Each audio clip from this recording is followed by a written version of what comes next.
இது வந்து S2 double XL வரைக்கும் அவைலபிள்ங்க. பிளாக்ல வந்து டபுள் எக்ஸ்எல் கூட ஆர்டர் போட்டுக்கலாங்க. 3XLக்கு. இது வந்து கான்ட்ராஸ்ட் ஸ்லீவ் பாருங்க. இது ஒரு பர்பிள் கலர் வித் லைனிங்கோட வந்துருங்க. எல்லா டாப்புமே வந்து லைனிங் வந்துருங்க. சூப்பரான மெட்டீரியலுங்க.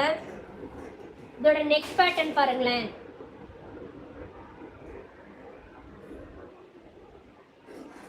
இது வந்து கார்ட் செட்ங்க. டாப் வித் பேண்ட் வந்துருங்க. பேண்ட் வந்து வித் சைடு ஓப்பனோட வருங்க.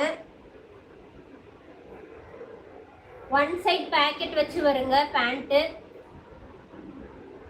With elastic. இதோட பேண்டோட லென்த் வந்து 37, டாப்போட லென்த் வந்து 43, சைஸ் வந்து S2 டபுள் எக்ஸ்எல் வரைக்கும் அவைலபிளுங்க. பிடிச்சிருந்தா ஸ்கிரீன்ஷாட் எடுத்து வச்சு பின் பண்ணிக்கோ. வாட்ஸ்அப் நம்பருக்கு ஆர்டர் பிளேஸ் பண்ணிக்கோங்க. ஆல் ஓவர் தமிழ்நாடு வந்து ஃப்ரீ ஷிப்பிங் அவைலபிள். புதுசாக பார்க்குறீங்கன்னா எங்கள் சேனலை வந்து சப்ஸ்கிரைப் பண்ணிட்டு பாருங்க. அப்படியே எல்லாரும் லைவ் பார்க்குற எல்லாரும் லைக் போடுங்க.